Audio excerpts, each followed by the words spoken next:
여러분 안녕하세요.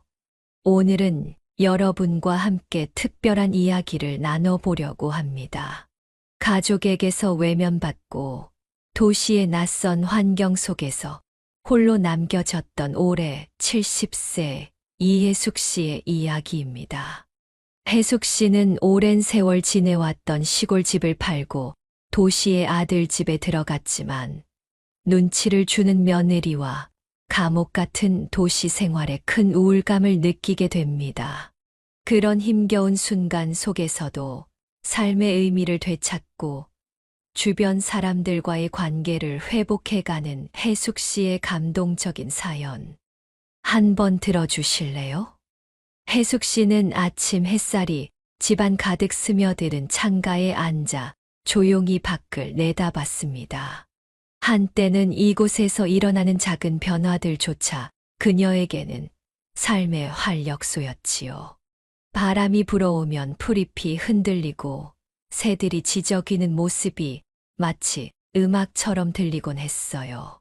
하지만 이제는 그런 자연의 소리도 혜숙 씨의 마음을 채우지 못했어요. 남편이 세상을 떠난 후 그녀는 이 넓은 집에서 혼자 지내고 있었기 때문입니다. 평생 농사를 지어온 혜숙 씨는 자신의 인생이 담긴 밭을 바라봤습니다. 그곳에서 키운 채소들과 남편과 함께 나누던 수확의 기쁨이 떠올랐어요. 하지만 남편이 떠난 뒤로는 더 이상 밭을 제대로 가꾸지 못했습니다. 몸은 자꾸만 무거워지고 예전만큼의 힘이 나지 않았어요. 허리와 손목이 아파서 삽을 쥐는 것조차 쉽지 않았고, 그럴 때마다 혜숙 씨는 자신의 나이를 실감했습니다. 어휴, 이젠 보통 일이 아니네. 혜숙 씨는 깊은 한숨을 쉬며 창문을 닫았습니다. 시골의 고요함이 예전에는 그녀에게 평온함을 주었지만, 이제는 외로움으로 다가왔어요. 혜숙 씨는 거실에 앉아 지난 세월을 되짚으며 아들 상철이의 얼굴이 떠올렸어요. 그리고 몇 주 전 아들 상철이가 전화를 걸어와 자신이 사는 집으로 들어오라고 제안을 했던 게 생각이 났습니다. 엄마, 이제 혼자 사시는 시골집은 팔고 서울에 와서 우리랑 같이 살아요. 나이도 드셨는데 시골에서 혼자 지내는 건 너무 힘드실 것 같아요. 혜숙 씨는 아들의 제안에 마음이 복잡했어요. 도시로 가면 며느리 선아가 불편해하지는 않을까 걱정되었어요. 상철이는 선아와 잘 이야기해서 아무런 문제가 없도록 하겠다고 했지만 혜숙 씨의 마음은 쉽게 놓이지 않았어요. 시골에서 나고 자란 그녀가 도시 생활에 적응할 수 있을지 걱정도 되었고요. 그날은 혜숙 씨가 읍내에 있는 병원에 가야 하는 날이었습니다. 혜숙 씨는 다시 한번 병원에 가야 한다는 생각에 몸이 무거워지기 시작했습니다. 읍내에 있는 병원까지 가려면 3시간이나 걸렸기 때문이에요. 버스 정류장까지 30분을 걸어가고 또 버스를 타서 먼지 날리는 시골길을 지나는 것도 이제는 고역이었어요. 젊었을 때는 그 길도 가벼운 산책처럼 느껴졌지만 이젠 그 한 걸음 한 걸음이 힘겹기만 했습니다. 병원에 다녀오는 게 이렇게 힘들다니. 혜숙 씨는 혼잣말처럼 내뱉었어요. 몸 상태를 확인하려고 병원에 가는 것이 오히려 그녀의 건강을 더 악화시키는 듯했어요. 이미 피곤함에 지친 혜숙 씨는 비좁은 버스 좌석에 앉아 창밖을 바라보며 길고 긴 시간을 보내야만 했습니다. 1시간이 넘게 흔들리는 버스 안에서 허리는 점점 더 아파오고 다리도 저려왔어요. 차창 너머로 보이는 들판과 산은 아름다웠지만 혜숙 씨에게는 그저 멀기만 한 풍경이었어요. 마치 자신이 이곳에서 점점 더 멀어져 가는 기분이었어요. 버스는 한참을 달려서야 읍내에 도착했어요. 읍내에 도착해 버스에서 내린 후 병원까지 또 한참을 걸어가야 했어요. 다리가 점점 더 아파와서 한 걸음 한 걸음이 무거웠어요. 매번 이렇게 힘들게 병원에 가야 한다는 압박감은 혜숙 씨를 더욱 지치게 만들었습니다. 건강 관리를 위해선 앞으로도 정기적으로 오셔야 합니다. 일주일에 두세 번씩 검진을 받는 게 좋을 것 같습니다. 의사 선생님이 걱정스런 표정으로 바라보며 얘기했습니다. 일주일에 두세 번씩이나요? 혜숙 씨는 더 이상 의사의 말이 귀에 들어오지 않았어요. 앞으로는 이 길이 더 힘들게 느껴질 것 같다는 생각이 그녀를 더욱 지치게 했어요. 오후 늦게 집에 도착했을 때 혜숙 씨는 녹초가 된 몸으로 간신히 문을 열고 집 안으로 들어섰어요. 오늘 하루가 너무나도 피곤했던 탓인지 병원에 다녀오면 나아질 것 같았던 몸이 오히려 더 나빠진 것처럼만 느껴졌습니다. 이렇게 계속 살아갈 수 있을까? 혜숙 씨는 침대에 누워 중얼거리며 아들의 말을 떠올렸어요. 도시로 가면 이런 고된 여정을 더 이상 겪지 않아도 된다는 생각에 점점 마음이 흔들리기 시작했어요. 몇 주간의 고심 끝에 혜숙 씨는 고향을 떠나 아들 상철이가 있는 서울에 가기로 마음을 먹었습니다. 집 안은 이미 대부분 정리가 끝났고 남은 것은 몇 개의 짐과 오래된 추억들 뿐이었어요. 아들 상철 씨는 이른 아침 약속한 시간에 맞춰 차를 몰고 집 앞에 도착했어요. 혜숙 씨는 창밖으로 상철 씨가 차에서 내리는 모습을 보고 마음 한편이 먹먹해졌어요. 엄마, 준비 다 됐죠? 상철 씨가 밝게 물었어요. 혜숙 씨는 가볍게 고개를 끄덕였지만 마음속 깊은 곳에서는 여전히 무거운 감정이 밀려왔어요. 이 집에서의 모든 추억들이 머릿속을 스쳐 지나갔어요. 남편과 함께 수확했던 밭의 작물들, 집 안에 걸려있는 오래된 사진들, 그리고 이곳에서 보낸 그 긴 시간들. 모든 것이 너무도 소중했고 떠난다는 것이 마치 그 추억을 잃어버리는 일처럼 느껴졌어요. 주방에 놓여있는 낡은 찬장, 남편이 직접 손으로 만들었던 작은 탁자, 그리고 벽에 걸린 가족 사진들까지. 모든 것이 제자리에 있었지만 이제는 그녀와 함께하지 못할 것들이었어요. 혜숙 씨는 천천히 손을 뻗어 탁자 위에 놓인 작은 사진 액자를 들었어요. 남편과 함께 찍은 사진이었지요. 그 사진 속의 남편은 여전히 그녀에게 다정하게 미소 짓고 있었어요.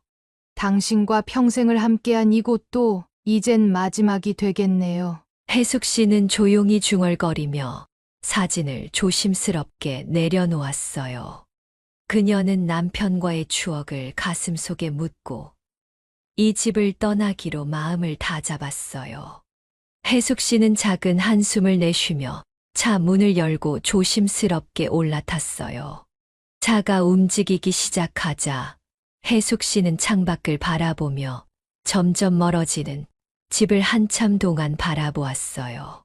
아침 햇살에 비친 고향의 풍경은 너무도 익숙하고 따뜻했지만 다시는 돌아갈 수 없는 곳이 되어버렸다는 생각이 들었어요. 차창 너머로 펼쳐진 논밭과 들판, 그리고 저 멀리 산자락이 스치듯 지나가고 있었어요. 혜숙 씨는 그 풍경들을 하나하나 마음속에 담아두려는 듯 바라보았어요. 그곳은 그녀가 평생을 살아온 곳이었고 남편과 함께 지낸 추억이 서린 곳이었어요. 엄마, 이제 괜찮아질 거예요. 도시에서 저희랑 편히 지내시면 돼요. 상철 씨가 조심스럽게 말을 꺼냈지만 혜숙 씨는 그저 고개를 끄덕일 뿐이었어요. 차는 점점 속도를 내며 고향을 빠져나갔어요. 혜숙 씨는 차창 밖으로 시선을 고정한 채 마음속에서 복잡한 감정들이 교차하는 것을 느꼈어요. 고향을 떠나는 길은 마치 그녀가 살아온 삶과 작별하는 길처럼 느껴졌어요. 도시에서의 새로운 삶이 그녀를 기다리고 있었지만 그 삶이 과연 어떤 모습일지 상상하기 힘들었어요. 혜숙 씨는 한참 동안 조용히 눈을 감은 채 새로운 삶에 대한 마음의 준비를 하고 있었습니다. 시간은 흘러 어느덧 혜숙 씨가 아들 상철 씨 집에서 생활한 지 한 달이 되었습니다. 요즘은 손주 영빈이와 함께 시간을 보내는 것이 하루의 가장 중요한 일이 되었어요.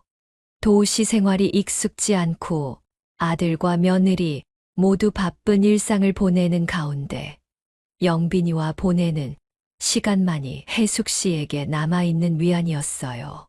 손주와 함께하는 시간이 소중했기에 혜숙 씨는 어떻게든 영빈이와 좋은 시간을 보내고 싶었습니다. 어느 날 화창한 날씨를 보고 혜숙 씨는 영빈이를 데리고 밖으로 나가고 싶었어요. 손주 영빈이는 하루 종일 집에서 며느리 선아 씨가 남겨준 숙제만 하고 있었고 그런 모습이 안타깝게 느껴졌던 혜숙 씨였습니다. 영빈아, 우리 놀이터에 가서 놀자. 밖에서 뛰어놀면 기분도 좋아질 거야. 영빈이는 걱정되는 표정을 지었지만 할머니가 계속 권하자 마지못해 따라 나섰어요. 놀이터가 어색한 듯 머뭇거리던 영빈이는 혜숙 씨가 그네 한번 타볼래? 라고 권유하자 슬며시 다가가 그네에 앉았어요. 혜숙 씨는 손주 아이의 웃는 모습을 보고 뿌듯했어요. 그래, 이렇게 밖에서 뛰어노는 게 얼마나 좋은데. 혜숙 씨는 혼잣말로 중얼거렸어요. 그런데 그네를 타던 영빈이가 갑자기 균형을 잃고 그네에서 떨어졌어요. 넘어지며 손을 바닥에 짚었지만 돌에 걸려 무릎이 조금 까졌어요. 영빈이는 당황해 울음을 터뜨렸고 혜숙 씨는 순간적으로 가슴이 철렁 내려앉았어요.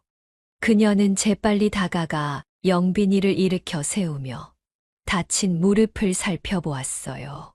아이고, 괜찮아, 괜찮아. 조금 다쳤구나. 할머니가 치료해 줄게. 하지만 영빈이는 이미 눈물을 흘리며 울먹였어요. 혜숙 씨는 손수건으로 가볍게 피를 닦아주며 금방 괜찮아질 거야. 할머니가 약 발라줄게. 라며 영빈이를 달랬지만 마음은 크게 동요하고 있었어요. 손주를 잘 보살피지 못했다는 생각에 죄책감이 몰려왔어요. 그날 저녁 선아 씨는 영빈이의 무릎을 보고 깜짝 놀라며 얘기했습니다. 어머, 이게 뭐예요? 영빈이 무릎이 다 까졌잖아요. 어머니, 도대체 영빈이 데리고 뭘 하신 거예요? 선아 씨의 날카로운 말에 혜숙 씨는 아무 말도 하지 못한 채 우두커니 서 있었습니다. 그냥 놀이터에서 그네를 타다가 그만 넘어졌어. 내가 잘 보지 못해서. 혜숙 씨는 크게 위축돼서 작게 말했어요. 어머니, 제가 영빈이 숙제 잘하고 있는지 봐달라고 했잖아요. 그런데 공부는 안 시키고 밖에 놀러 나가시면 어떡해요? 애가 다쳤잖아요. 선아 씨는 목소리를 높였어요. 혜숙 씨는 당황해 어찌할 바를 몰랐어요. 자신이 아이를 다치게 했다는 생각에 죄책감이 가득했지만 선아 씨의 강한 비난의 마음이 더 무거워졌어요. 선아야, 미안해. 영빈이가 마음껏 뛰어놀지도 못하고 하루 종일 집에만 있는 거 같길래. 혜숙 씨는 머리를 숙인 채 작게 대답했어요. 하지만 선아 씨는 계속해서 화를 냈어요.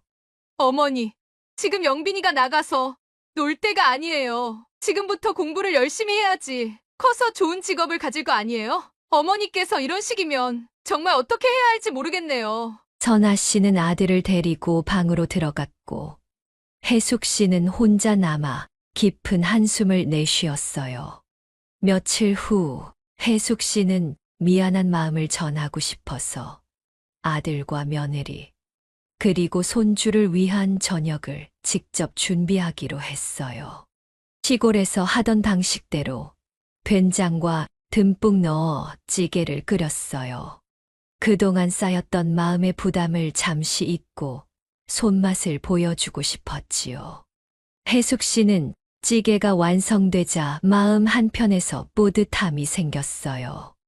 이건 우리 집안에서 늘 먹던 맛이지. 상철이가 어렸을 때부터 좋아하던 맛이니 영빈이도 분명 좋아할 거야. 그녀는 그렇게 생각하며 식탁에 음식을 차렸어요. 가족들이 저녁 식사 자리에 앉았을 때 혜숙 씨는 기대에 찬 마음으로 찌개를 떠주었어요. 하지만 며느리 선아 씨는 한 숟가락을 먹고 나서 바로 얼굴을 찡그렸어요. 어머니, 이거 너무 짜요. 영빈이한테 이렇게 짠 걸 먹이고 싶으세요? 혜숙 씨는 당황했어요. 이게 짜다고? 시골에서 늘 먹던 음식이었고 가족들이 다 좋아했던 맛이었기에 이런 반응은 전혀 예상치 못했어요. 그 순간 선아 씨가 다시 입을 열었어요. 어머니, 요즘 아이들은 이렇게 짠 음식을 잘 못 먹어요. 왜 이렇게 음식을 짜게 만드시는 거예요? 혜숙 씨는 아무 말도 하지 못한 채 멍하니 바라봤어요.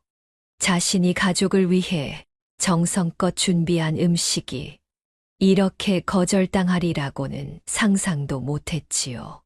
나는 그저 상철이가 좋아했던 그 맛으로 해주고 싶어서. 혜숙 씨는 작은 목소리로 대답했어요. 그건 옛날 이야기잖아요. 지금은 시대가 변했어요. 어머니, 제발 좀 아이들 건강을 생각해서 저염식으로 만들어주시면 안 될까요? 찌개 같은 음식 말고요. 선아 씨의 날카로운 비난이 혜숙 씨의 마음을 파헤치고 있었어요. 그 말을 들은 혜숙 씨는 더 이상 무슨 말을 해야 할지 몰랐어요. 아들 상철이마저 그냥 지켜보기만 할 뿐 아무런 말이 없으니 자신이 이 가족에게 점점 더 어울리지 않는다고 생각하는 혜숙 씨였습니다. 그저 가족에게 잘해주고 싶었을 뿐인데 돌아오는 것은 차가운 비난뿐이었어요. 혜숙 씨는 조용히 젓가락을 내려놓고 다시 한번 깊은 한숨을 내쉬었어요. 도시 생활이 계속될수록 혜숙 씨는 집 안에서 보내는 시간이 점점 더 힘들게 느껴졌어요. 며느리 선아 씨는 혜숙 씨를 믿지 못하겠다는 듯이 손주 영빈이를 영어 유치원에 보냈어요. 더 이상 이 집에서 자신이 할 일이 없다는 생각에 혜숙 씨의 점차 마음은 점점 무거워졌습니다. 시골에서 늘 손을 놀리지 않았던 혜숙 씨에게 매일 같은 공간에서 아무것도 하지 않고 시간을 보내는 것은 말 그대로 감옥처럼 느껴졌어요. 어느 날 아침 혜숙 씨는 답답한 마음을 달래기 위해 상철 씨에게 조심스럽게 말을 꺼냈어요. 상철아, 여기 아파트에 혹시 텃밭 같은 건 없니?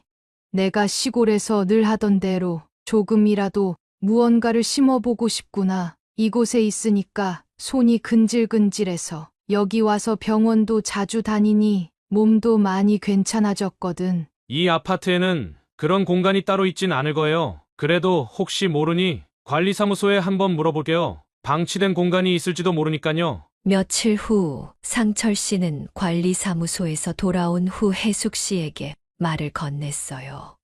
엄마, 좋은 소식이 있어요. 관리사무소에 물어봤더니 아파트 뒤쪽에 방치된 공간이 하나 있대요. 예전에는 작은 정원으로 만들려고 했던 자리인데 제대로 관리가 안 돼서 잡초만 무성하다고 하더라고요. 관리사무소에서 엄마가 직접 바꾸시겠다면 써도 된다고 허락했어요. 혜숙 씨의 눈빛이 반짝였어요.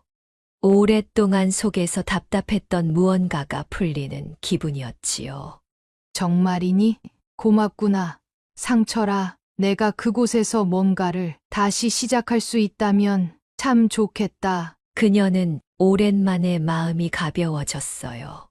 도시 생활 속에서 처음으로 다시 살아갈 희망이 생겼어요. 다음 날 해숙 씨는 작은 삽과 장갑을 챙겨 아파트 단지 뒤쪽으로 향했어요. 상철 씨가 알려준 방치된 공간은 마치 오랜 시간 동안 아무도 돌보지 않은 듯 잡초와 돌들로 가득했어요.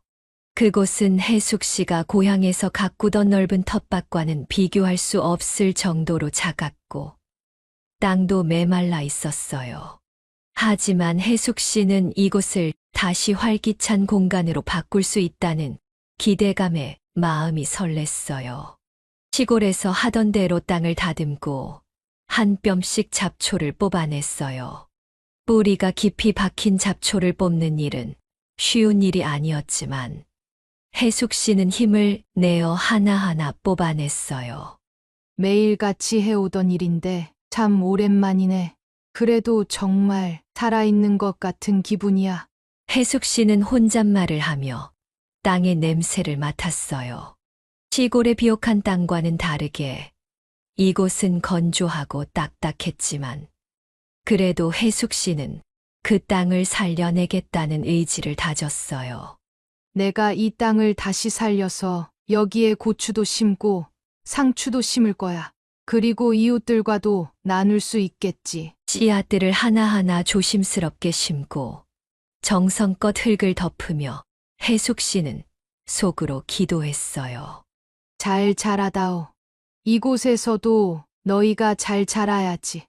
해숙 씨는 매일 아침 텃밭으로 나가 물을 주고 땅을 다지며 씨앗들이 싹을 틔우길 기다렸어요. 도시 생활에 적응하기 힘들었던 해숙 씨에게 이 작은 텃밭은 점점 삶의 활력을 주기 시작했어요.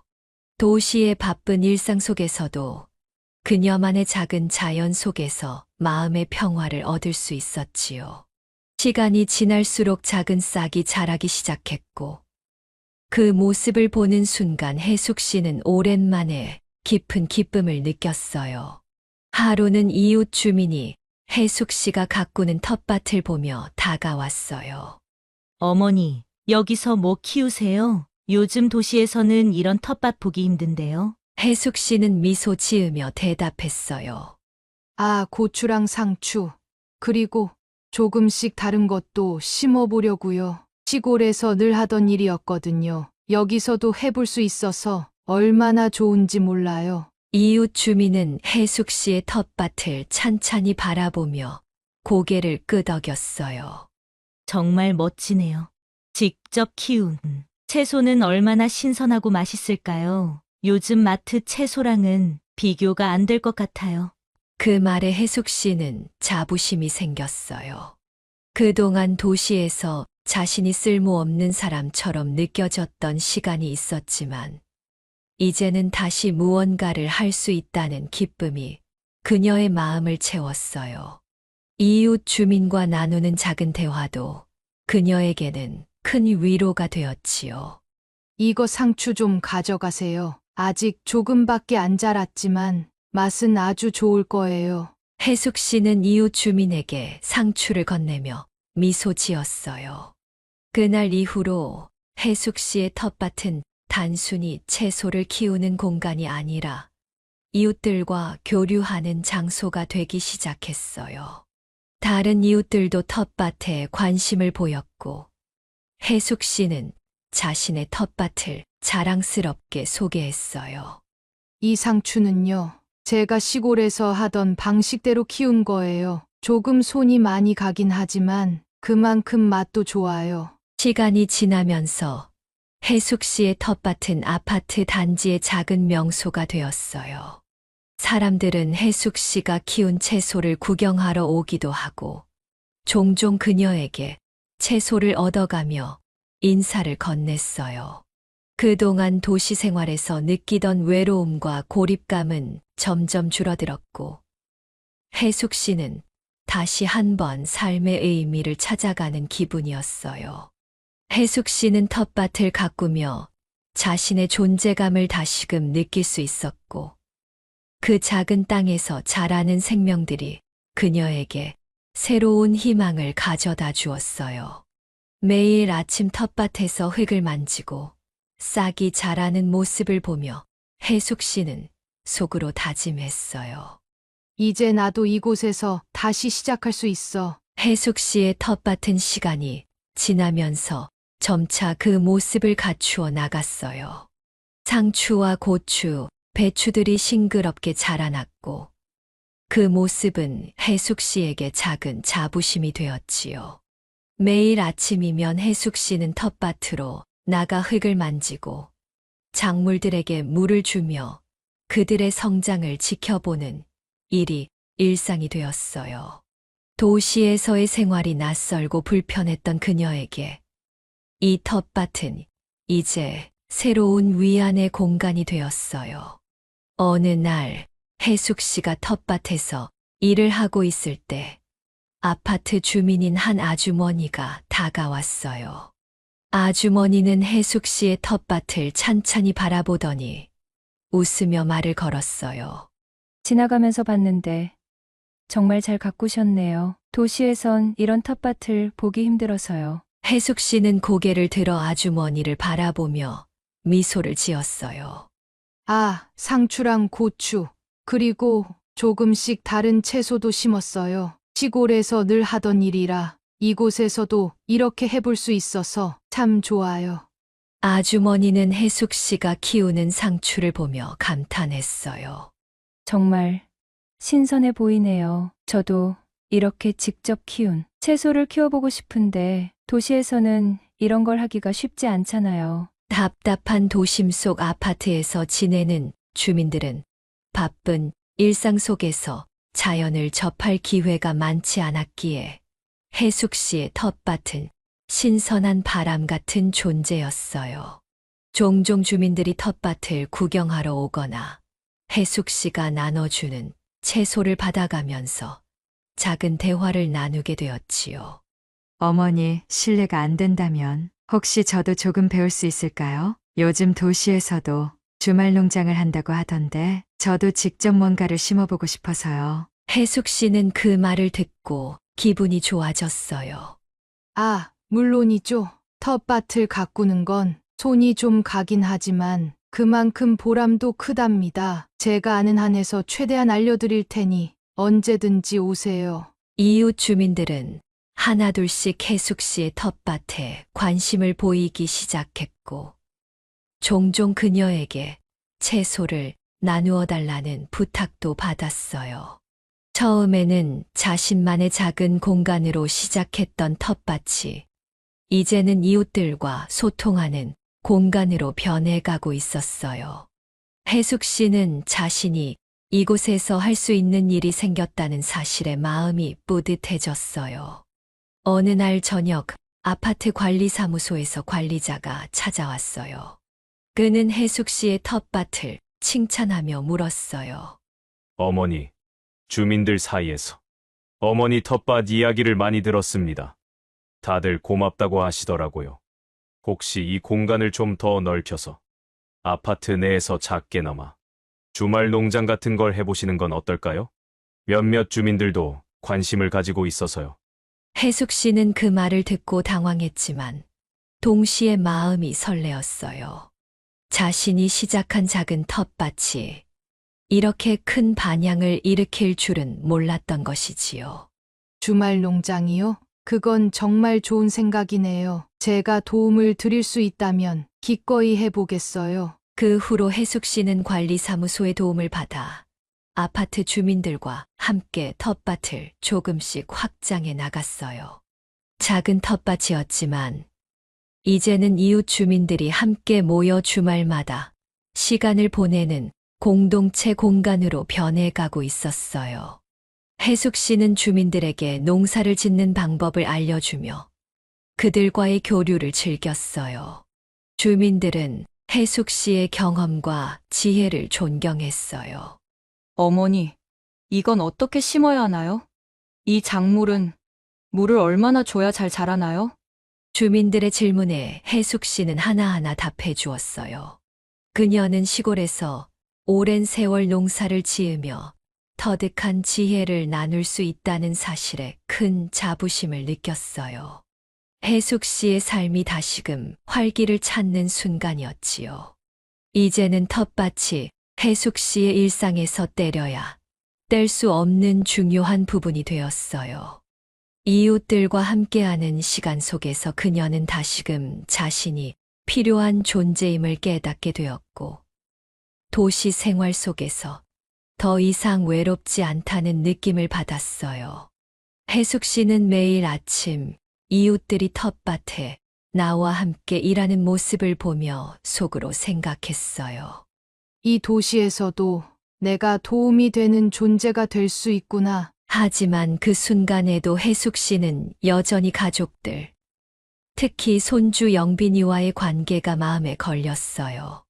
아직 초등학교에 입학도 하지 않았지만 공부만을 강요하는 며느리 선아 씨와 마음껏 뛰어놀기를 바라는 해숙 씨는 서로의 생각이 조금 달랐거든요. 하지만 해숙 씨는 포기하지 않았어요. 손주에게도 자신이 가꾸는 텃밭을 보여주며 그에게 자연의 소중함을 가르치고 싶었거든요. 어느 주말 아침이었어요. 그날도 영빈이는 지루한 표정을 지으며 영어 공부를 하고 있었어요. 해숙 씨는 영빈이의 옆에 앉아 부드럽게 말을 걸었어요. 영빈아, 할머니가 가꾸는 텃밭에 가서 고구마를 캐보는 게 어떨까? 내가 직접 고구마를 땅에서 캐면 얼마나 재밌는지 몰라. 영빈이는 처음에는 시큰둥한 표정을 지었지만 해숙 씨가 계속 설득하자 마지못해 고개를 끄덕였어요. 고구마요? 제가 해본 적은 없는데, 그래도 한번 해볼게요. 그날 오후 해숙 씨는 영빈이를 데리고 텃밭으로 나갔어요. 텃밭에 도착하자 해숙 씨는 영빈이에게 직접 고구마를 캐보라고 말했어요. 영빈이는 처음에는 삽을 제대로 잡지 못하고 어색해했지만 할머니의 지시에 따라 땅을 파기 시작했어요. 이렇게 땅을 파서 고구마가 나올 때까지 파보는 거야. 내가 직접 손으로 만지면 얼마나 신기한지 몰라. 해숙 씨는 영빈이에게 친절하게 설명해 주었어요. 영빈이는 땅을 파면서 조금씩 흥미를 느끼기 시작했어요. 고구마의 끝부분이 땅에서 모습을 드러내자 영빈이는 눈이 휘둥그레졌어요. 우와, 고구마가 진짜 땅 속에 있었네요. 할머니, 진짜 신기해요. 해숙 씨는 그 모습을 보고 미소를 지었어요. 손주가 흥미를 보인다는 사실이 그녀에게는 큰 기쁨이었지요. 그렇지. 이렇게 우리가 땅을 가꾸고 작물을 키우는 거란다. 자연 속에서 직접 무언가를 키우면 그 보람이 얼마나 큰지 느껴질 거야. 영빈이는 땅에서 고구마를 모두 캐내고 나서 흙 묻은 손을 보고는 깔깔 웃었어요. 할머니, 저 손에 흙이 묻었어요. 근데 기분이 나쁘진 않네요. 왠지 재밌어요. 그 말을 들은 해숙 씨는 마음이 따뜻해졌어요. 시골에서 자주 하던 일들을 손주에게 직접 보여줄 수 있다는 사실은 해숙 씨에게 큰 의미가 있었어요. 그날 저녁 해숙 씨는 상철 씨 가족을 위해 고구마 요리를 준비했어요. 텃밭에서 직접 캔 고구마를 오븐에 구워내자 달콤한 향이 집 안 가득 퍼졌어요. 식탁에 온 가족이 모였을 때 해숙 씨는 텃밭에서 캔 고구마를 자랑스럽게 내놓았어요. 이거 봐라. 오늘 영빈이가 직접 캔 고구마란다. 얼마나 잘 자랐는지 몰라. 같이 먹어보자꾸나. 영빈이는 할머니가 구워낸 고구마를 보고 흐뭇한 미소를 지었어요. 할머니, 제가 캔 거 맞죠? 정말 재밌었어요. 나중에 또 할 수 있을까요? 그 모습을 본 선아 씨는 잠시 놀란 표정을 지었지만 기뻐하는 영빈이의 표정을 보곤 이내 고개를 끄덕였어요. 그래, 우리 영빈이가 텃밭 일도 할 줄 알게 됐네. 잘했어, 영빈아. 식탁에 앉은 상철 씨도 웃으며 말했어요. 엄마, 이 고구마 정말 맛있어요. 역시 엄마 손맛이 들어가서 그런지 더 맛있네요. 해숙 씨는 그 말을 듣고 기분이 한층 더 좋아졌어요. 오랜만에 가족들이 모여 함께 웃고 이야기를 나누는 시간을 보내며 해숙 씨는 그동안 느꼈던 소외감이 점차 사라지는 듯 했어요. 텃밭을 통해서만이 아니라 가족들과의 관계에서도 그녀는 다시 자신의 자리를 찾고 있었어요. 이후로 해숙 씨는 주말마다 영빈이와 함께 텃밭에서 시간을 보내는 일이 늘어났어요. 해숙 씨는 손주와의 소중한 시간을 보내며 자신의 삶이 다시금 의미를 찾았다는 생각에 마음이 따뜻해졌어요. 이제 나도 가족들 속에서 다시 자리를 잡은 것 같구나. 해숙 씨는 혼자 중얼거리며 텃밭을 가꾸는 손주를 흐뭇하게 바라보았어요. 텃밭은 단순한 채소 재배 공간을 넘어 해숙 씨에게는 삶의 의미를 다시 찾게 해준 소중한 장소였어요. 시골의 넓은 밭과는 비교할 수 없었지만 이 작은 텃밭에서 해숙 씨는 다시금 평온을 찾고 있었지요. 그러던 어느 날 해숙 씨는 아파트 관리사무소에서 붙여놓은 공지를 보고 가슴이 철렁 내려앉고 말았습니다. 공지 내용은 이랬어요. 아파트 내 텃밭 공간을 개인적으로 사용하실 수 없습니다. 공용 공간이므로 개인적인 용도로 사용하실 수 없으며 주말 농장 또는 다른 사용 방법은 입주민 회의를 통해 논의될 예정입니다. 해숙 씨는 그 공지를 보고 큰 충격을 받았어요. 그동안 자신이 정성껏 가꾸어온 텃밭이 이제 더 이상 그녀의 것이 아니게 될 수도 있다는 생각에 마음속 깊이 불안감이 몰려왔지요. 이 작은 텃밭은 그녀가 도시에서의 외로움과 낯설음을 견디게 해준 유일한 위로였는데 그곳을 잃게 될지도 모른다는 생각에 눈앞이 캄캄했어요. 어떻게 이럴 수가. 해숙 씨는 혼잣말로 중얼거리며 텃밭을 바라보았어요. 텃밭에서 자라나는 작물들, 그리고 그곳에서 쌓아온 추억들이 모두 한순간에 사라질 것만 같은 두려움이 몰려왔어요. 해숙 씨는 그날 밤 잠을 이루지 못했어요. 관리사무소에 가서 항의해볼까도 생각했지만 공용 공간이라는 말에 반박할 자신이 없었어요. 이웃 주민들에게도 차마 말을 꺼내지 못한 채 그저 어떻게 해야 할지 몰라 답답한 마음으로 시간을 보냈지요. 며칠 후 아파트 주민들이 모여 텃밭을 둘러보며 이야기를 나누는 소리가 들렸어요.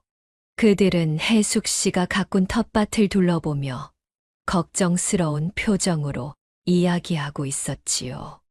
이웃 중 한 명이 관리사무소에서 공지를 보고는 해숙 씨에게 다가와 말을 걸었어요. 어머니, 텃밭을 더 이상 못 쓰게 한다는 공지를 봤어요. 이건 정말 말도 안 되는 일이에요. 그동안 어머니가 얼마나 정성스럽게 이곳을 가꾸셨는데 이제 와서 못 쓰게 하다니 저희가 도와드릴 방법을 생각해 볼게요. 혼자서 이 문제를 감당해야 한다고 생각했지만 이웃들이 먼저 나서서 도와주겠다는 말을 들으니 너무 감사한 마음이 들었어요. 그렇게 말해주니 정말 고마워요. 저는 그저 이곳에서 작은 텃밭을 가꾸며 지내는 것만으로도 행복했는데 이제 이곳을 빼앗길까봐 두려웠거든요. 그때 또 다른 주민이 다가와 말했어요. 어머니, 저희가 관리사무소에 직접 항의하러 갈게요. 이건 너무 불공평해요. 어머니가 이곳을 가꾸고 관리해주신 덕분에 저희도 자연을 접할 수 있었잖아요. 이 텃밭을 없애버리는 건 정말 부당한 일입니다. 그날 저녁 이웃 주민들은 자발적으로 모여 관리사무소에 항해 편지를 쓰기 시작했어요. 텃밭이 단순한 개인적인 공간이 아니라 주민들에게도 큰 의미를 주고 있다는 내용이었지요. 주민들은 관리사무소에 직접 찾아가 해숙 씨가 텃밭을 어떻게 가꾸었는지, 그리고 그 텃밭이 주민들에게 어떤 의미를 주었는지를 설명했어요. 텃밭은 이제 단순한 공용 공간이 아니라 아파트 주민들이 함께 자연을 접할 수 있는 소중한 공간이라는 것이었어요. 며칠 후 관리사무소에서 새로운 공지가 올라왔어요. 아파트 텃밭 사용 관련 주민 의견을 반영하여 기존 텃밭을 계속 유지하는 것으로 결정되었습니다. 텃밭 관리에 대한 세부 사항은 추후 논의하겠습니다. 해숙 씨는 그 공지를 보고 가슴이 뭉클했어요. 혼자서 감당해야 한다고 생각했던 어려움 속에서 이웃들이 함께 나서서 도와준 덕분에 텃밭을 계속 가꿀 수 있게 된 것이었지요. 그녀는 이웃 주민들에게 깊은 감사함을 느꼈어요. 이렇게까지 나를 도와주다니 정말 고맙구나. 해숙 씨는 눈시울이 뜨거워졌어요. 며칠 후 해숙 씨는 이웃 주민들과 함께 텃밭에서 모임을 가졌어요. 주민들은 해숙 씨가 키운 상추와 고추를 나누며 웃음꽃을 피웠어요. 그날 텃밭은 그 어느 때보다 따뜻한 분위기였어요. 해숙 씨는 이웃들과 함께 텃밭을 가꾸는 시간이 더없이 소중하게 느껴졌어요. 이 작은 공간에서 그녀는 더 이상 혼자가 아니었어요. 주민들과 함께 그녀는 이 도시 속에서도 자연과 사람들의 따뜻한 마음을 느낄 수 있었지요. 이곳에서 이렇게 많은 사람들과 함께 할 수 있어서 정말 행복하구나. 해숙 씨는 속으로 다짐하며 텃밭에서 자라는 작물들을 보며 미소를 지었어요. 그녀에게 이 텃밭은 이제 단순한 채소를 키우는 공간이 아니라 사람들과의 연결을 통해 새로운 삶의 의미를 발견한 장소가 되었습니다. 이렇게 해숙 씨의 인생은 다시 활기를 찾게 되었어요. 비록 가족에게 외면받았다는 생각도 했었고, 도시에 홀로 남겨진 외로운 느낌도 받았지만, 그 속에서도 인생의 새로운 의미와 희망을 발견했습니다. 해숙 씨가 가꾼 텃밭은 단순히 채소를 키우는 곳이 아니라 삶의 희망이 다시 피어난 장소였고, 가족들 그리고 이웃들과 따뜻하게 연결되는 소중한 공간이 되었어요. 해숙 씨가 이 사연을 듣는 여러분들께 전하고 싶은 말이 있다고 합니다. 아무리 외롭고 어려운 상황에 놓여 있더라도 희망을 잃지 말라는 것이에요. 때로는 예상치 못한 작은 곳에서 삶의 새로운 길이 열리기도 한답니다. 해숙 씨가 손으로 땅을 일구고 작은 씨앗을 심었던 것처럼 우리도 인생에서 작은 희망을 심어 나가면 그 씨앗이 결국은 아름답게 자라 우리에게 큰 기쁨을 가져다 줄 거예요. 앞으로도 해숙 씨의 인생 그리고 이 사연을 듣는 모든 분들의 인생에 즐겁고 행복한 일이 가득하길 바랍니다. 영상을 종료하시기 전 구독과 좋아요, 그리고 댓글로 해숙 씨를 위한 따뜻한 말 한마디 남겨주시면 너무 감사하겠습니다. 그럼 오늘의 사연은 여기서 마치도록 하겠습니다. 들어주셔서 감사합니다. 여러분, 안녕하세요. 오늘 들려드릴 사연의 주인공은 올해로 70이 된 박경선 씨입니다. 박경선 씨는 매일 아침 같은 시간에 잠에서 깼습니다. 그녀의 작은 아파트에는 고요함이 감돌았고 그 고요함이 그녀의 하루를 시작하게 해주었죠. 박 씨는 침대에서 천천히 몸을 일으키고는 커튼을 걷어 창밖을 바라봤어요.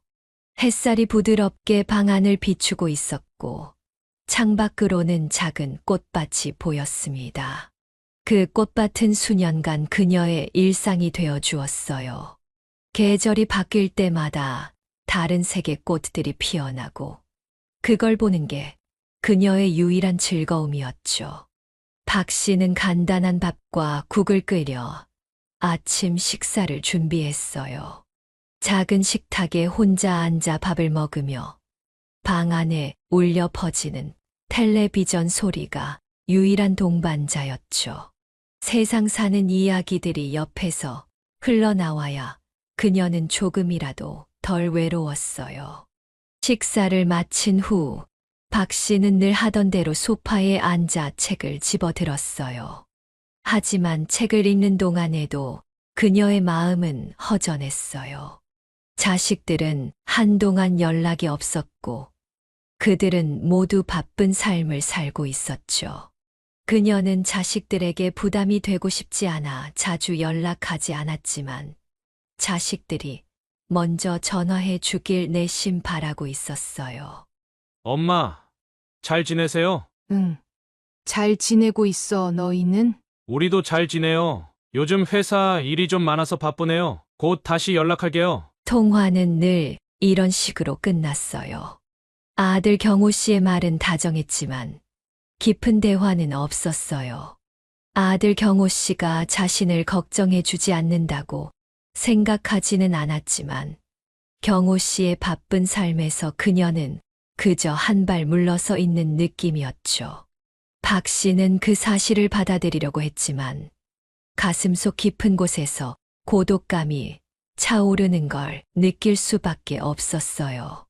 시간이 갈수록 그런 느낌은 더욱 심해졌어요. 박 씨는 외출을 거의 하지 못한 채 작은 아파트에서 대부분의 시간을 보냈기 때문이에요. 그녀의 건강은 예전 같지 않았고 최근 들어 집 밖으로 나가는 일조차 거의 불가능해졌죠. 관절염과 허리 통증이 점점 심해지면서 걸음을 옮기는 것조차 버거웠어요. 한때는 매일 아침 산책을 즐기던 그녀였지만 이제는 거실 창문을 통해 밖을 내다보는 것이 유일한 세상과의 연결고리였어요. 박 씨는 창밖을 바라보며 잠시 추억에 잠기곤 했어요. 나도 저렇게 자유롭게 걸어 다니던 때가 있었지 하고 생각했죠. 세월이 지날수록 자식들이 찾아오지 않는 날들이 길어지면서 박 씨의 외로움은 더욱 깊어졌고 매일이 고독한 반복의 연속처럼 느껴졌어요. 벽에 걸린 가족 사진들이 그녀에게 그나마 남은 유일한 위로였죠. 자식들이 자주 연락하지 않는 것을 알면서도 그녀는 여전히 그들이 찾아주길 기대하고 있었어요. 그러나 그 기대는 매번 실망으로 돌아올 뿐이었어요. 그러던 어느 날 아들 경호 씨와 딸 현지 씨가 갑작스럽게 방문했어요. 자식들이 함께 온 것은 오랜만의 일이었지만 그들의 표정은 밝지 않았어요. 박 씨는 그들의 얼굴에서 뭔가 심각한 이야기를 꺼낼 것 같다는 느낌을 받았어요. 마음 한구석이 불안감으로 가득 차기 시작했죠. 엄마, 요즘 건강이 많이 안 좋아지신 것 같아서 저랑 현지가 상의한 게 있어요. 아들 경호 씨가 먼저 입을 열었어요. 무슨 얘기길래 그렇게 진지하게 얘기를 해? 박 씨는 그들의 말을 기다리며 약간 긴장한 표정을 지었어요. 현지 씨가 말을 이어갔어요. 엄마, 혼자 지내시는 게 이제 너무 위험해 보여요. 저희가 요양원을 알아봤어요. 간호사들이 24시간 돌봐주고 엄마가 편하게 지내실 수 있는 곳이에요. 그곳에 가시면 혼자 지내시는 것보다 훨씬 나을 거예요. 박 씨는 깜짝 놀라며 손을 휘저었어요. 요양원? 내가 왜 요양원에 가야 하니? 난 괜찮아. 집이 제일 편해. 그녀는 이 집을 떠난다는 생각 자체를 받아들일 수 없었어요. 이곳은 자식들이 자라난 곳이었고 그들의 기억이 고스란히 남아있는 소중한 공간이었어요. 엄마, 우리가 알아본 요양원은 정말 고급스러워요. 시설도 훌륭하고 프로그램도 다양해요. 간호사들이 엄마를 항상 곁에서 돌봐줄 거예요. 요양원이라고 해서 불편한 곳이 아니에요. 오히려 지금보다 훨씬 더 나은 환경에서 지내실 수 있어요. 딸 현지 씨는 핸드폰을 꺼내 요양원의 사진들을 보여주기 시작했어요. 사진 속 요양원은 고급스런 호텔처럼 보였어요. 넓고 깨끗한 방, 잘 가꿔진 정원, 그리고 다양한 취미 활동 프로그램이 사진 속에 담겨 있었죠. 박 씨는 그 사진을 보면서 잠시 흔들렸어요. 저곳이 정말 나를 위한 곳일까? 그녀는 스스로에게 물었지만 여전히 집을 떠난다는 생각은 쉽게 받아들여지지 않았어요. 엄마, 여기 정말 좋아요. 그리고 엄마가 요양원에 계시면 우리도 더 자주 찾아뵐게요. 집에서 혼자 계시는 것보다 훨씬 안전하고 우리도 안심할 수 있잖아요. 날현지 씨가 설득하듯 말했지만 박 씨는 여전히 고개를 저으며 말했어요. 그래도 난 이 집을 떠날 수 없어. 여기서 오래 살았고 이 집이 제일 편해. 경호 씨가 조금 더 진지한 표정으로 입을 열었어요. 엄마, 집을 팔아서 요양원비를 충당할 생각이에요. 그 돈은 절대로 건드리지 않겠다고 약속할게요. 엄마가 필요하실 때 그 돈을 다시 돌려드릴 수 있도록 안전하게 보관할 거예요. 절대 엄마 몰래 쓰지 않을 거예요. 그 말을 들은 박 씨는 잠시 생각에 잠겼어요. 집을 떠난다는 것은 여전히 무겁고 서글픈 일이었지만 그녀는 자신이 결국 더 이상 버틸 수 없다는 사실을 깨달았어요.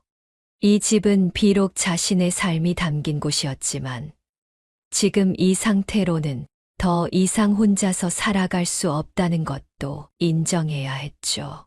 그래. 그럼 그렇게 하자. 박 씨는 마지못해 대답했어요. 자식들이 말한 대로 요양원에 가서 더 안전하게 지낼 수 있다는 생각이 조금씩 그녀의 마음을 움직였어요. 며칠 후, 박 씨는 자식들과 함께 요양원으로 가는 차에 올랐어요. 차 안은 조용했고 자식들은 때때로 말을 걸었지만 박 씨의 마음은 무겁기만 했어요. 차창 밖으로 지나가는 풍경을 바라보며 그녀는 이곳이 어떤 의미를 가질지 계속 생각했어요. 자식들이 옆에 앉아 있었지만 박 씨는 그들과의 거리감이 점점 더 커지는 것을 느끼고 있었죠. 차는 요양원에 도착했고 자식들은 그녀의 짐을 서둘러 정리한 후 간단히 인사를 했어요. 엄마, 저희 금방 다시 올게요. 잘 적응하세요. 경호 씨가 말했어요. 그래, 조심해서 들어가고. 엄마 보러 자주 찾아와야 돼. 박 씨는 그들의 뒷모습을 바라보며 힘없이 대답했어요. 그들이 떠난 후 박 씨는 텅 빈 방 안에서 홀로 남겨졌다는 사실이 가슴 깊이 다가왔어요. 그녀는 이제 이곳에서 새로운 삶을 시작해야 한다는 것을 깨달았지만 그 생각은 그녀에게 무겁게 다가왔어요. 요양원은 그녀에게 너무나도 낯설었어요. 자식들이 말한 것처럼 요양원은 고급스럽고 시설이 잘 갖춰져 있었지만 그것이 그녀의 마음을 편안하게 해주지는 못했죠. 자식들이 떠나고 나자 방 안에 남겨진 박 씨는 깊은 허전함을 느꼈어요. 그동안 오래된 집에서 혼자 보낸 일상은 분명 단조로웠지만 익숙하고 편안했어요. 그러나 시설 좋은 요양원은 그저 차가운 냉기가 흐르는 감옥 같았어요. 박 씨는 방 안에 놓인 가구들을 천천히 둘러봤어요. 새 것처럼 반짝이는 침대와 옷장, 그리고 작게 놓인 탁자. 창문을 열면 잘 가꿔진 정원이 보였지만 그것이 그녀의 마음을 채워주지 않았어요. 이 낯선 공간이 이제 자신의 새로운 집이라는 현실이 너무나 무겁게 다가왔어요.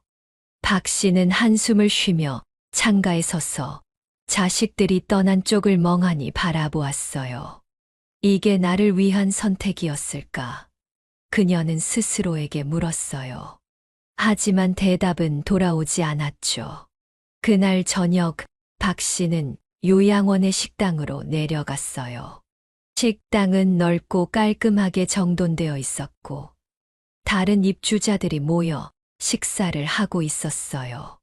그들 대부분은 박 씨와 비슷한 나이대의 사람들이었지만 이미 서로 잘 알고 지내는 듯한 모습이었죠.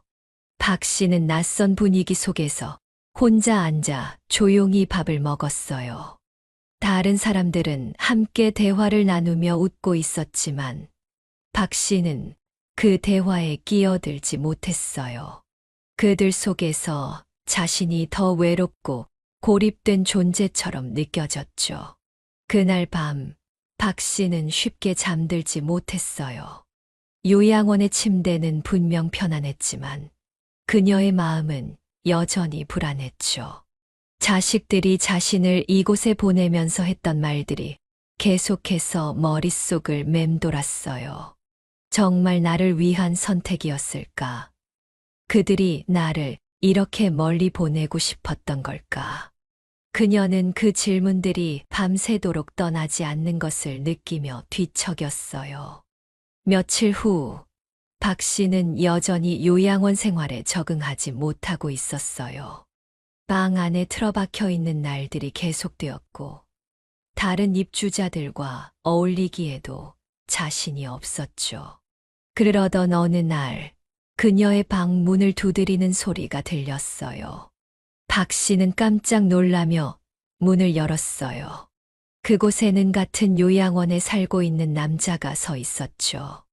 나이는 박 씨와 비슷해 보였고, 인상은 온화했어요. 안녕하세요. 저도 여기 살고 있는 김명수 씨라고 해요. 그 남자는 부드러운 목소리로 말을 걸었어요. 그는 적당한 키에 조금 마른 체격이었지만 눈빛은 따뜻했어요. 박 씨는 낯선 사람의 갑작스러운 방문에 당황했지만 그의 다정한 눈빛에 마음이 조금씩 열리기 시작했어요. 아, 안녕하세요. 저는 박경선이에요. 박 씨는 어색하게 미소를 지으며 대답했어요. 여기 처음 오셨죠? 처음엔 많이 낯설 거예요. 저도 처음엔 그랬거든요. 명수 씨는 조심스럽게 웃으며 박 씨에게 말을 걸었어요. 저도 여기 온 지 얼마 안 돼서 아는 사람이 많지는 않아요. 그래서 그냥 같이 차라도 한잔하면서 이야기 나누면 좋을 것 같아서 왔어요. 명수 씨는 다정한 말투로 박 씨에게 다가갔고 그녀는 마침내 그 제안을 받아들였어요. 좋아요. 그럼 언제 차라도 같이 한잔해요. 박 씨는 방에 혼자 틀어박혀 있던 시간들이 문득 어리석게 느껴졌어요. 그녀는 명수 씨와 함께 요양원 내의 작은 카페로 향했어요. 명수 씨는 박 씨에게 이곳에서의 생활에 대해 이야기를 나누었어요.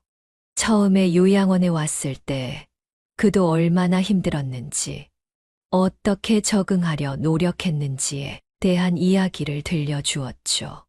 박 씨는 그의 이야기를 들으면서 자신과 비슷한 처지에 놓인 사람이라는 사실에 위로를 느꼈어요. 그동안 혼자서만 힘들어했다고 생각했지만 자신처럼 이곳에 온 많은 사람들이 비슷한 감정을 겪고 있다는 사실을 깨달았죠. 처음엔 나도 여기가 감옥처럼 느껴졌어요. 하지만 시간이 지나면서 조금씩 적응하게 되더라고요. 여기가 완벽한 곳은 아니지만 그래도 나름대로 장점이 있어요. 여러 가지 프로그램에 참여하면서 다른 사람들과 어울리다 보면 마음이 한결 나아질 거예요. 박 씨는 명수 씨의 말을 들으며 고개를 끄덕였어요. 나도 조금씩 이곳에 적응할 수 있을까? 그녀는 스스로에게 물었어요. 하지만 명수 씨와의 대화를 통해 조금씩 마음이 열리는 것을 느꼈어요. 그와 함께 하는 시간 동안 그녀는 오랜만에 편안함을 느꼈죠. 그 후로 박 씨는 명수 씨와 자주 이야기를 나누기 시작했어요. 명수 씨는 늘 박 씨에게 먼저 다가왔고, 그녀가 힘들 때마다 조용히 옆에서 힘이 되어 주었어요. 박 씨는 점점 그에게 의지하게 되었죠. 명수 씨는 그녀의 마음속 깊은 상처와 불안을 이해해주는 유일한 사람이었어요. 자식들이 그녀를 요양원에 보내고 나서 느꼈던 상실감을 그에게 털어놓으면서 박 씨는 조금씩 자신을 치유해 나갔어요.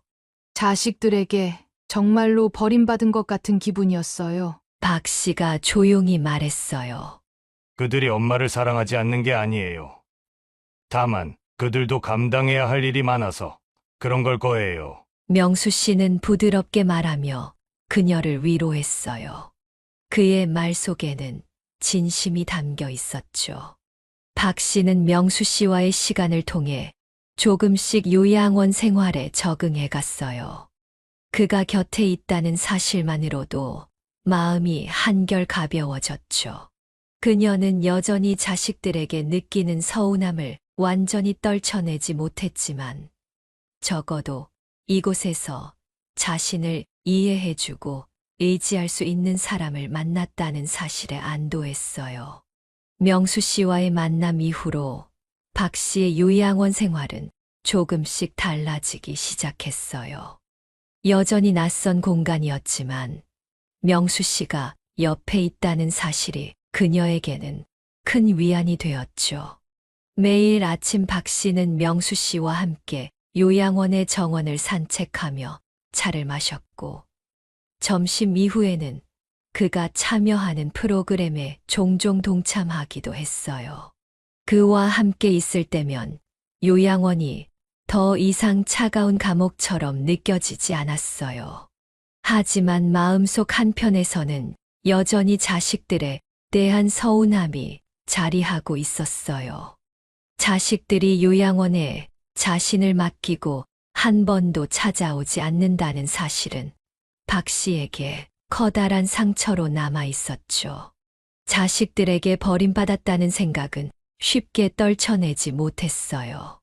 그러나 명수 씨와 함께 시간을 보내면서 그녀는 조금씩 그 상처를 극복하려 애썼어요. 그러던 어느 날 요양원에서 이상한 소문을 듣게 됐어요. 새로운 입주자들이 계속 들어오면서 요양원의 자리가 점점 부족해지고 있다는 소식이었죠. 특히 건강 상태가 좋지 않은 노인들이 먼저 입원실로 보내지고 그들의 방을 새로운 입주자들이 차지하고 있다는 말들이 들려왔어요. 처음에는 그저 소문일 뿐이라 여겼지만 시간이 지날수록 그 소문이 현실이 되어가는 듯 보였어요. 박 씨는 그 소문을 들었을 때 크게 걱정하지 않았어요. 그녀의 몸도 불편했지만 요양원에 계신 다른 분들과 비교하면 비교적 건강한 편이었거든요.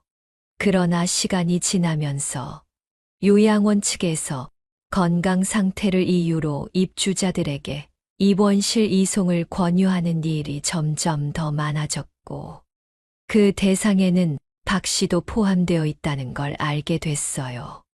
그날 요양원 직원이 박 씨의 방을 찾아왔어요. 그들은 박 씨의 건강 상태를 이유로 입원실에 입원하는 것이 더 나을 것이라고 조심스럽게 제안했어요. 박경선님, 건강 상태가 많이 안 좋아지신 것 같아 입원실로 옮기시는 게 좋을 것 같습니다. 입원실에서 더 나은 관리를 받으실 수 있고 더 안전할 거예요. 직원의 말은 상냥했지만 박 씨는 그 제안을 받아들일 수 없었어요. 그녀는 자신이 다른 요양원 사람들보다는 건강하다고 생각했기 때문에 입원실로 보내지는 것을 받아들일 수 없었죠. 내가 왜 입원실에 가야 하죠? 나는 아직 충분히 건강한데 굳이 입원실로 옮길 필요가 없잖아요. 입원실에 갈 바에야 그냥 여기서 나갈 거예요. 여기서 마음대로 나가실 순 없어요. 무단 퇴소는 불가능하니 그 점 꼭 명심하세요. 자녀분들께서 납부하기로 한 요양원비를 받아야 하거든요. 직원은 날카로운 표정을 지으며 단호하게 말했어요. 박 씨는 그때 깨달았어요. 여기서 나가고 싶어도 마음대로 나가지 못하는 마치 새 장 안에 갇힌 새가 되어버렸다는 사실을요. 그 후로도 요양원 측의 설득 같은 협박은 계속되었어요. 그들은 입원실로 가는 것이 더 나은 선택이라고 여러 차례 이야기했지만 박 씨는 이를 강하게 거부했어요. 그녀는 이곳에서 쌓아온 작은 안정감조차 빼앗기고 싶지 않았어요. 특히 명수 씨와의 관계가 깊어질수록 그녀는 입원실에는 절대 가고 싶지 않다는 생각이 더욱 강해졌어요. 그러던 어느 날, 큰 아들 경호 씨로부터 한 통의 전화가 왔어요. 그들은 요양원 측에서 들은 이야기를 전하며 입원실로 옮기는 것이 좋겠다는 말을 했어요. 엄마, 우리도 요양원에서 들었어. 엄마 건강 상태를 생각하면 입원실에서 더 안전하게 지내는 게 나을 것 같아. 경호 씨가 조심스럽게 말을 꺼냈어요. 그러나 박 씨는 그 말을 듣고 크게 화를 냈어요. 왜 자꾸 나를 입원실에 보내려는 거야? 난 아직 건강해. 여기서 지내는 것만으로 충분해. 그녀는 아들마저 자신을 입원실로 보내려 한다는 사실에 깊은 배신감을 느꼈어요. 엄마, 우리도 엄마가 행복하길 바라는 마음에서 이런 결정을 내린 거야. 입원실에서 더 잘 돌봐주니까 그런 거라고. 경호 씨가 말을 이어갔지만 박 씨는 그 말을 더 이상 들을 마음이 없었어요. 난 여기서 계속 지내던지 아니면 어떻게든 퇴소를 할 거야. 입원실에 갇히는 일은 절대로 없을 테니 더 이상 나를 설득하려고 하지 마. 박 씨는 단호하게 선언했어요. 자식들이 더 이상 자신을 통제하지 못하도록 결심한 것이죠. 하지만 박 씨는 요양원 측의 압박이 날이 갈수록 심해지는 것을 느꼈어요. 처음에는 단순히 권유처럼 들리던 입원실 입원 이야기가 이제는 명령에 가까워지고 있었고, 그녀는 그들 앞에서 점점 더 무기력해지고 있었어요. 입원실 입원을 강요당하는 상황은 그녀에게 심리적인 압박을 더했어요. 며칠 뒤 어느 날이었어요. 그날도 박 씨는 평소처럼 요양원에서 명수 씨와 시간을 보내고 있었어요.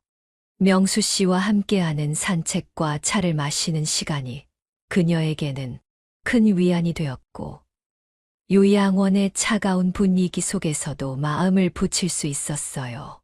그러나 그 평화는 오래 가지 않았어요. 어느 날, 요양원 간호사가 박 씨의 방을 찾아왔거든요. 간호사의 표정은 이전과 다르게 심각해 보였고, 뭔가 중요한 이야기를 전하려는 듯 했죠. 박경선님, 잠깐 말씀드릴 게 있어요. 간호사는 박 씨를 침대에 앉힌 뒤 서류 몇 장을 꺼내 들었어요. 표정은 차가웠고 그녀의 말투는 전보다 더 날카로웠어요.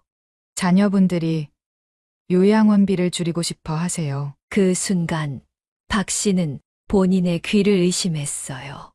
자식들이 요양원비를 줄이려고 하다니. 그게 무슨 말이지? 그녀는 눈앞에 놓인 상황을 이해하지 못한 채 간호사를 바라봤어요. 지금 뭐라고 하셨어요? 박 씨는 떨리는 목소리로 물었어요. 믿을 수 없는 일이었어요. 자식들이 더 이상 자신을 지원하지 않는다는 것은 곧 요양원에서 쫓겨날 거라는 뜻이었으니까요. 박경선님, 자녀분들이 이번 달부터 요양원비를 줄이고 싶어 하신다고요. 간호사는 냉정하게 말을 이었어요. 그래서 이제 요양원에서 더 이상 지내실 수 없습니다.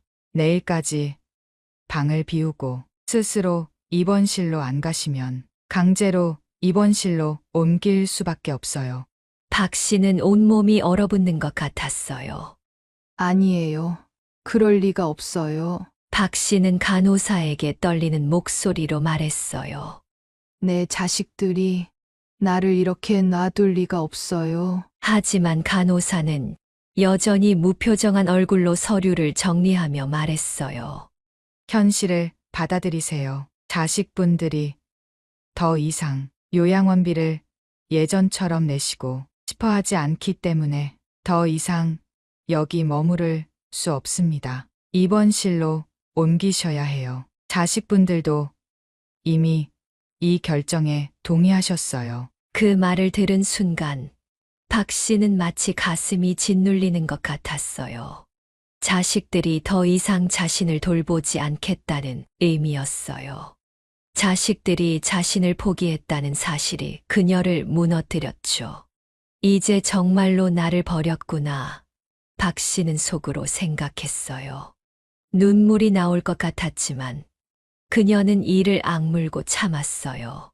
이 상황을 받아들이기가 너무나 고통스러웠어요. 간호사가 나간 뒤 박 씨는 침대에 털썩 앉았어요. 그녀의 머릿속은 온갖 생각들로 가득 차 혼란스러웠어요. 자식들이 자신을 요양원에 보냈을 때도 어느 정도 충격을 받았지만 이번 일은 그때와 비교할 수 없을 만큼 깊은 상처를 남겼어요. 자식들이 이제 더 이상 자신을 책임지지 않겠다는 결정은 그녀에게 절망 그 자체였어요. 이제 어떻게 해야 하지? 박 씨는 스스로에게 물었어요. 요양원에서 더 이상 지낼 수 없다면 입원실로 가는 수밖에 없었어요. 하지만 입원실에 간다는 것은 더 이상 스스로의 삶을 통제할 수 없다는 의미였죠.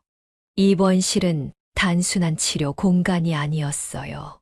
그곳은 자신이 더 이상 독립적으로 살아갈 수 없다는 것을 상징하는 장소였어요.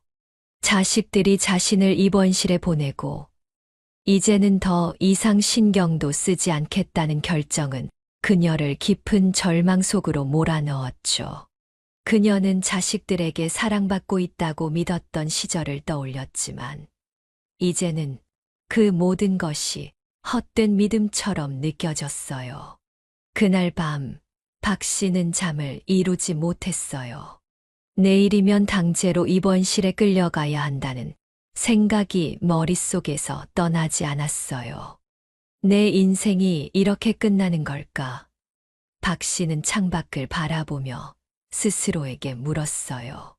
침대에 누워 있어도 가슴 속에서 솟아나는 두려움을 진정시킬 수 없었어요.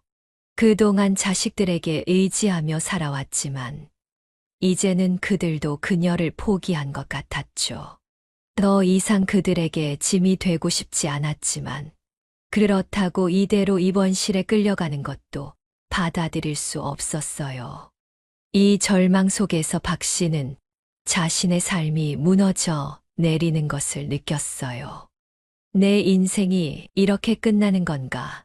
박 씨는 창밖을 바라보며 자신에게 물었어요. 이제는 자식들에게서조차 기대할 것이 없다는 절망감이 그녀를 완전히 짓눌렀어요.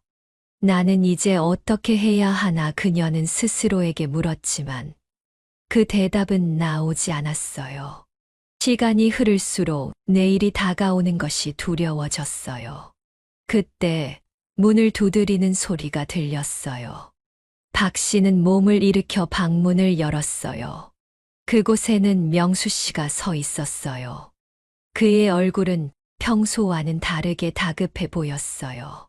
경선 씨, 지금 이대로 있으면 안 돼요. 명수 씨가 침착한 듯하지만 단호한 목소리로 말했어요.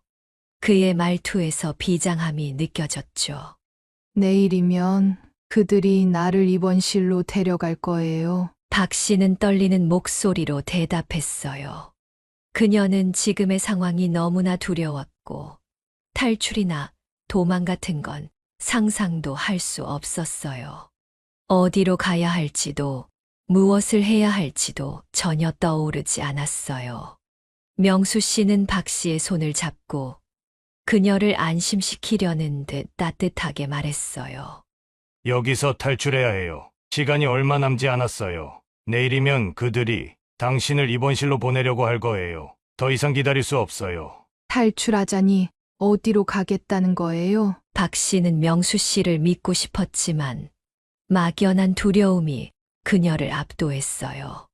자식들도 요양원도 이제는 자신이 의지할 곳이 하나도 남아있지 않다고 느꼈죠. 명수 씨는 박 씨의 손을 단단히 잡았어요. 제 고향 바닷가에 집이 하나 있어요. 거기서 경선 씨랑 같이 지내고 싶어요. 여기에 더 있으면 안 돼요. 이대로 있으면 입원실에 강제로 끌려가고 말 거예요. 그의 말은 단호했고 그가 진심이라는 것을 박 씨는 느낄 수 있었어요. 그러나 막상 탈출이라는 단어가 그녀의 머릿속에 떠오르자 모든 것이 너무나 막막하게 느껴졌어요. 그러나 그녀에게 주어진 시간이 얼마 남지 않았다는 것은 명확했죠. 명수 씨는 그녀가 머뭇거리자 다시 말했어요. 경선 씨, 시간이 없어요. 자식들이 당신을 돕지 않는다는 걸 이제는 아셔야 해요. 이대로 입원실에 가면 다시는 우리가 원했던 자유로운 삶을 찾지 못할 거예요. 박 씨는 깊은 숨을 내쉬었어요. 명수 씨의 말이 맞았어요. 자식들이 더 이상 자신을 돌보지 않겠다는 것은 분명해졌고, 요양원은 이제 자신을 위한 공간이 아니었어요. 입원실로 강제로 옮겨지면 그 이후의 삶은 더 이상 그녀가 원하는 것이 아닐 것이라는 사실이 두려웠어요. 그러나 도망친다는 것도 쉬운 결정은 아니었죠. 알겠어요. 박 씨는 결국 명수 씨의 손을 꼭 잡고 대답했어요. 당신 말대로 하겠어요. 우리 여기서 나가요. 명수 씨는 안도한 듯한 표정을 지으며 고개를 끄덕였어요. 잘 생각했어요. 우리가 함께 이곳을 떠나면 누구도 우릴 찾지 못할 거예요. 내가 모든 걸 준비했어요. 박 씨는 명수 씨의 말을 듣고 조금씩 마음이 진정되는 것을 느꼈어요. 더 이상 머뭇거릴 시간이 없었어요. 그녀는 결국 명수 씨와 함께 탈출하기로 결심했어요. 밤은 깊어갔어요. 요양원은 이제 정막 속에 잠겨 있었고 복도는 어두웠어요. 박 씨는 침대에 앉아 명수 씨가 말한 계획을 떠올리며 마음을 가다듬고 있었어요. 탈출이라는 말이 너무 비현실적으로 느껴졌지만 더 이상 선택의 여지가 없다는 것을 알았어요. 입원실로 가는 것은 곧 자신이 원하는 삶을 포기하는 것이나 다름없었어요. 문이 조용히 열리며 명수 씨가 방으로 들어왔어요. 그는 손에 작은 가방을 들고 있었고 눈빛은 차분하면서도 결단에 찬 모습이었어요. 준비됐어요? 명수 씨가 낮은 목소리로 물었어요. 박 씨는 깊게 숨을 들이마시고 고개를 끄덕였어요. 네, 준비됐어요. 명수 씨는 옷장에서 그녀의 작은 짐을 챙겨 넣은 후 방 밖을 조심스레 살폈어요. 경비원들이 교대하는 시간이라 지금이 가장 안전한 때였어요. 그는 이미 요양원의 구조를 파악했고 어느 출입구가 가장 안전한지 알고 있었죠. 이쪽으로 가요. 명수 씨가 박 씨의 손을 잡고 천천히 복도를 따라 걸었어요. 두 사람의 발소리가 복도에 울리지 않게 조심스럽게 걸음을 옮겼어요. 요양원의 어두운 복도는 고요했지만 박 씨의 심장은 그 어느 때보다도 빠르게 뛰고 있었어요. 들키면 어떻게 하지? 그 생각이 머릿속을 스쳤지만 그녀는 명수 씨의 손을 꼭 잡으며 마음을 다잡으려 했어요. 복도를 지나면서 간혹 직원들이 지나가는 소리가 멀리서 들리기도 했지만 다행히 두 사람은 눈에 띄지 않았어요.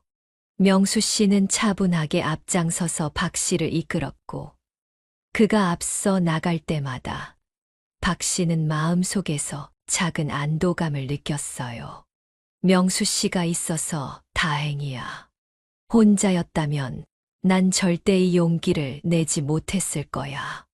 그들이 도착한 곳은 요양원의 뒷문이었어요. 차가운 밤 공기가 박 씨의 얼굴을 스치며 들어왔어요. 그녀는 그 차가움 속에서 잠시 긴장이 풀리며 현실을 느낄 수 있었어요. 박 씨는 조용히 문 밖으로 나갔어요. 요양원의 건물이 점점 멀어지자 그녀는 자신이 이곳을 떠나고 있다는 것이 믿기지 않았어요. 다시 내 삶을 찾을 수 있을 거야. 그 생각이 그녀의 가슴에 가득 찼어요. 밤하늘의 별빛이 그들을 비추며 두 사람의 길을 밝혀주었어요. 명수 씨는 미리 준비해 둔 차로 그녀를 이끌었어요. 차에 탔을 때 박 씨는 긴장이 풀리면서도 여전히 가슴이 두근거렸어요. 차가 조용히 움직이기 시작했고 요양원이 멀어지기 시작했어요. 차창 밖으로 보이는 풍경은 어둡고 고요했지만 그녀는 그 고요 속에서 해방감을 느꼈어요. 명수 씨는 조용히 운전하며 박 씨에게 말을 걸었어요. 우리 같이 각자의 삶을 되찾고 행복하게 살아봐요. 경선 씨도 다시 경선 씨가 원하는 대로 살 수 있어요. 그의 말에 박 씨는 조용히 고개를 끄덕였어요. 이 모든 상황이 아직 실감 나지 않았지만 명수 씨의 말이 옳다는 것을 알았어요. 더 이상 자식들의 결정이나 요양원의 강요에 휘둘릴 필요가 없었어요. 그녀는 스스로의 선택으로 이곳을 떠나기로 결심했고, 이제 새로운 시작을 앞두고 있었어요. 차는 밤길을 따라 한참을 달렸어요. 박 씨는 차창 밖으로 스쳐 지나가는 어둠 속 풍경을 바라보며 마음을 진정시키려 애썼어요. 긴장이 풀리자 몸이 나른해졌지만 그녀의 마음은 여전히 새로운 삶에 대한 기대감과 두려움이 공존하고 있었어요. 앞으로 무엇이 기다리고 있을지 알 수 없었지만 적어도 그녀는 스스로 결정한 삶을 살아가기로 했다는 사실에 안도감을 느꼈어요. 차는 한참을 달려 드디어 명수 씨의 시골집에 도착했어요.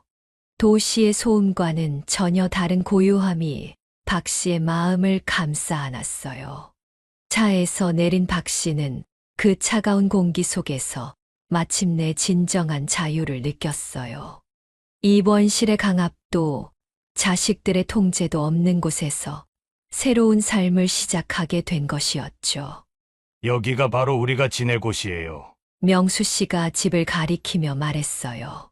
집은 오래된 작은 한옥이었지만 외관은 깔끔하게 유지되고 있었어요. 명수 씨는 오랜 시간 동안 이 집을 관리해왔고 그 덕분에 세월의 흔적이 느껴지면서도 정겨운 분위기가 감돌았죠. 박 씨는 집 안으로 들어가며 조용히 집을 둘러봤어요. 내부는 소박했지만 따뜻한 느낌이 들었어요. 작은 방과 거실, 그리고 부엌이 전부였지만 그녀에게는 더할 나위 없이 편안한 공간이었어요. 그동안 요양원의 차갑고 딱딱한 분위기와는 너무나 달랐어요. 박 씨는 이곳에서의 생활이 새로운 시작이라는 생각에 가슴이 설렜어요. 이제 당신은 여기서 편하게 지내면 돼요. 명수 씨가 다정하게 말했어요. 우리가 함께라면 이제 누구에게도 의지하지 않아도 돼요. 당신이 원하는 대로 이곳에서 살아가면 돼요. 그의 말에 박 씨는 마음속 깊은 곳에서부터 안도감을 느꼈어요. 이제는 더 이상 입원실의 침대에 누워 다른 사람들의 결정에 따라 살아가는 삶이 아니라 자신이 선택한 삶을 살 수 있게 되었죠. 그녀는 그동안 자식들이 자신을 위한 결정을 내렸다고 생각했지만 사실은 그것이 자신을 올가매고 있었다는 것을 깨달았어요. 이곳에서만큼은 진정한 독립과 자유를 찾을 수 있을 것 같았어요. 며칠이 지나면서 박 씨는 점차 시골 생활에 적응해 갔어요. 그녀는 명수 씨와 함께 매일 아침 일찍 일어나 마당을 정리하고 작은 텃밭에서 자라는 작물들을 살폈어요. 그동안 도시에서 느꼈던 복잡한 생각들이 조금씩 사라지고 자연 속에서 지내는 생활이 그녀의 마음을 차분하게 해주었어요. 박 씨는 명수 씨와 함께하는 시간이 그 어느 때보다도 소중하게 느껴졌어요. 두 사람은 서로 의지하며 조용한 시골 마을에서의 일상을 만들어 갔어요. 이제는 자식들에게 기대지 않고 자신이 선택한 삶을 스스로 꾸려 나갈 수 있다는 자신감이 생기기 시작했어요. 그러나 박 씨의 마음 한편에는 자식들과의 문제에 대한 불안감이 가시지 않았어요. 박 씨가 해결해야 할 문제가 있었기 때문이에요. 며칠 후, 박 씨는 자식들에게 전화를 걸었어요. 이제 요양원을 떠난 상황이니 자신의 집을 판 돈을 자식들로부터 돌려받아 새로운 삶을 시작하고 싶었어요. 그러나 아들 경호 씨가 전화를 받았을 때 경호 씨의 반응은 예상과 전혀 달랐어요. 엄마, 갑자기 그 돈을 왜 찾으세요? 아들 경호가 다소 차갑게 말했어요. 엄마는 요양원에서 잘 지내시면 되는데 왜 이렇게 갑자기 나와버리셔서 저를 곤란하게 만드세요? 너희가 처음에 약속했잖아. 집을 판 돈은 내가 필요할 때 쓸 수 있게 두겠다고. 지금 내가 그 돈이 필요해서 찾으려는 건데 무슨 문제가 있어? 경호 씨는 한숨을 쉬며 말했어요. 엄마, 요양원을 떠난 게 문제예요. 우리가 엄마를 위해서 요양원도 알아보고 돈도 썼는데 엄마가 마음대로 나가시면 어떡해요? 그리곤 갑자기 돈을 내놔라뇨? 너희가 요양원비도 제대로 내주지 않아서 입원실로 강제 입원시키려 해서 살기 위해서 도망친 거야. 박 씨는 아들 경호 씨의 뻔뻔한 태도에 답답함과 분노를 느꼈어요. 내가 내 집 팔아번 돈을 찾는 게 뭐가 문제야? 그건 내 돈이잖아. 경호가 차갑게 대답했어요. 그 돈은 이미 요양원비로 많이 써버렸어요. 그리고 엄마가 그렇게 마음대로 나가버리면 우리가 더 이상 어떻게 엄마를 도와야 할지 모르겠어요. 지금 상황에서는 그 돈을 돌려드릴 수가 없어요. 그 말에 박 씨의 마음은 산산조각 나는 듯 했어요. 자식들이 처음 했던 약속을 잊고 박 씨의 당연한 요구를 거부하고 있는 현실이 너무나 충격적이었죠. 그 돈은 내 돈이야. 내가 평생을 바쳐 살던 집을 팔아번 돈이라고. 그 돈에 손대지 않겠다고 약속하지 않았니? 엄마가 요양원에서 나간 것 때문에 상황이 달라졌어요. 그냥은 못 돌려주겠네요. 옥자는 전화가 끊어진 후 한동안 침묵 속에 앉아 있었어요. 그녀는 자신이 겪고 있는 이 상황이 믿기지 않았어요. 자신들을 키워준 어머니에게 이렇게까지 차갑게 대할 수 있다는 사실이 너무나 충격적이었죠. 자식들이 박 씨에게 했던 약속들은 처음부터 모두 거짓말이었던 걸 깨달은 박 씨였어요. 내가 왜 이렇게까지 당해야 해? 박 씨는 혼잣말을 하며 눈물을 흘렸어요. 자식들에게 의지했던 시간들이 헛되게 느껴졌고, 자신이 사랑을 베풀었던 자식들이 자신을 외면하는 상황이 너무나 비통하게 다가왔어요. 그녀는 명수 씨에게 이 이야기를 털어놓았어요. 명수 씨는 박 씨의 손을 잡으며 얘기했어요. 그 돈은 경선 씨의 당연한 권리예요. 만약 경선 씨에게 그 돈을 주지 않겠다면 다른 방법을 찾아야 해요. 박 씨는 고개를 끄덕였어요. 자식들이 처음부터 자신을 속여왔던 걸 깨달은 박 씨는 이 문제들을 스스로 해결해야 한다는 결심을 했어요. 박 씨는 자식들과의 통화 후 법적 조치를 취할 결심을 했어요. 자식들이 약속을 저버리고 자신을 배신했다는 상처를 극복하고 스스로의 권리를 지키기로 결심했어요. 그 돈은 단순한 금전적 문제가 아니었어요. 그것은 그녀가 평생을 살아온 삶과 자존심, 그리고 독립된 존재로서의 자신을 지키는 일이었죠.